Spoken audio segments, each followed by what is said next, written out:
that chalk shows that Michael Proctor is at the hospital. John O'Keefe's body is on a hospital bed. You see Michael Proctor's feet, and at the bottom of his feet, you see a pile of John O'Keefe's clothing, unattended, sloppily thrown on the floor. That's the care with which Michael Proctor treated what they now claim is important evidence. And that clothing was not submitted to the lab, Your Honor, until after Michael Proctor had seized my client's Lexus, and therefore seized pieces of the taillight. And you should consider how he treated the evidence afterward as well in terms of not sending it to the lab until March of 2022.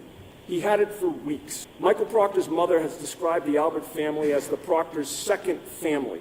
Michael Proctor told witnesses who showed up to testify before the grand jury that Brian Albert is the salt of the earth. Michael Proctor's wife has posted about how much they love Colin Albert.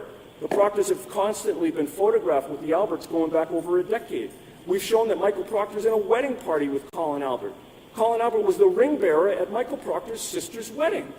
It's so clear that Michael Proctor was both conflicted and corrupt. He had every reason to sprinkle tiny pieces of taillight that he had seized into the clothing that he alone took, so that the lab would later find it weeks later, and sure enough, they did. And this supposed discovery does not undercut the fact that Jennifer McCabe Googled how long to die in the cold at 2:27 a.m. and Brian Loughran went by and saw no body outside that house 3 minutes later.